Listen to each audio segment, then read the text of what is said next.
ஊழியக்காரங்க உங்களுக்கு ஜலத்தினால ஞானஸ்நானம் கொடுப்பாங்க. அல்லேலூயா. நான் உங்களுக்கு ஜலத்தினால ஞானஸ்நானம் கொடுக்கிறேன். என்னிலும் வல்லவர் ஒருவர் வருகிறார்.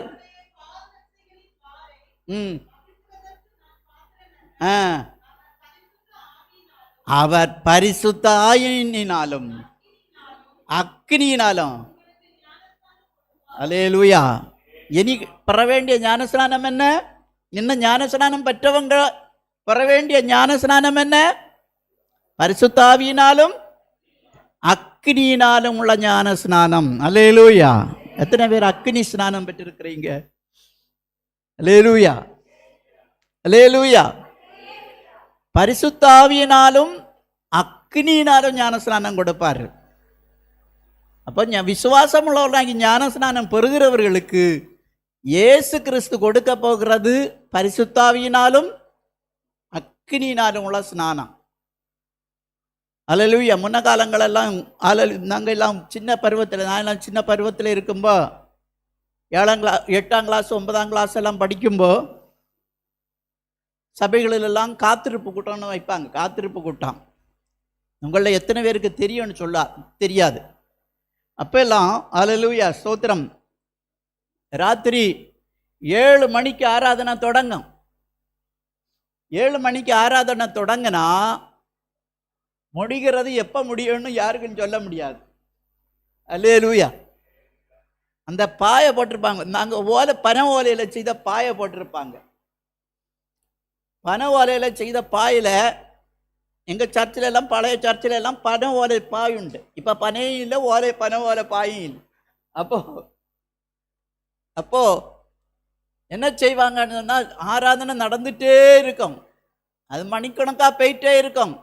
ஒரு பிரசங்கம் கொஞ்சம் நேரம் இருக்கும். அதுக்கு பிறகு எல்லாம் ஜபமும் ஆராதனை அப்படி போகிறதான வேளையில், பிறகு எழும்பி போகிறதான வேளையில் தான் என்ன செய்தோம், முட்டெல்லாம் பிஞ்சு. அல்லேலூயா. முட்டெல்லாம் பிஞ்சு முழங்கால நின்று பாயெல்லாம் துருதுரன்னு போகும். சில பாயெல்லாம் அதனால நாங்கள் எங்கள் சர்ச்சில் எல்லாம் இப்படி மெத்த பா மாதிரி முடஞ்சு கட்டியாக்கி போட்டிருக்கோம். ஏன்னா சாதா பா போட்டால் ரெண்டு நாள் ஆராதனை என்ன செய்வோம், பிஞ்சு போவோம். அல்லேலூயா. 12 மணி அங்கே நட்சத்திரத்தை பார்த்து தான் நிறுத்துவாங்க. ஏன்னா அன்னைக்கு கரண்ட்டு கிடையாது. நான் சின்ன பருவத்தில் ஒரு இடம் கரண்ட்டு கிடையாது.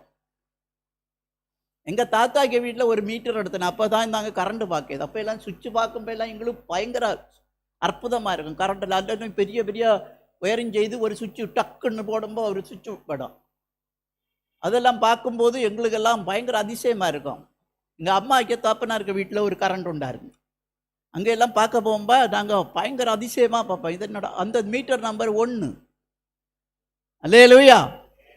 கரண்ட் இருக்காது. மண்ணெண்ணெய் விளக்கு கொளுத்தி கேஸ் லைட் அடித்து வச்சுருப்பாங்க. வச்சுட்டு போகிறதான வேலையில் சூட்டு கொளுத்திட்டு போகும். எல்லாம் மைல் கணக்காக நடந்து வீட்டுக்கு போகும்போது ராத்திரி 3 மணி 4 மணிக்கு வீட்டில் போய் சேருவாங்க. அல்லேலூயா. ஆனால் ஒரு கம்ப்ளைண்ட் இருக்காது. இவ்வளவு நேரம் என்ன ஆராதனை இருந்து என்ன இன்னொன்று ஒரு கம்ப்ளைண்ட் இருக்காது. ஆண்டவரை மகிமைப்படுத்தி கொண்டே போவாங்க. அல்லேலூயா. அதுதான் அக்னியின் ஸ்நானம் பிரியமானவர்களே. அல்லேலூயா. தங்களை அறியாமலே அவங்க சொல்லுவாங்க, உடம்பெல்லாம் நெருப்பு மாதிரி இருக்குது, பயங்கர அனலாக இருக்குது, பயங்கர வல்லமை, அந்த வல்லமையை அடக்க முடியாமல் இருக்கிறது என்று சொல்லி அந்த அனுபவத்தை சொல்லுவாங்க. ஹல்லேலூயா. அதுதான் அக்னியின் ஸ்நானம். நான் உங்களுக்கு ஜலத்தினால ஞான ஸ்நானம் கொடுக்கிறேன். எனக்கு பின் வருகிறவர் உங்களுக்கு பரிசுத்த ஆவியினாலும் அக்னியினாலும் உள்ள ஸ்நானத்தை கொடுப்பார். ஹல்லேலூயா. அவ்விதமான ஒரு அக்னியின் அனுபவத்தை நாம் அனுபவிக்கத்தக்கதாக நாம் உணர்வுள்ளவர்களாக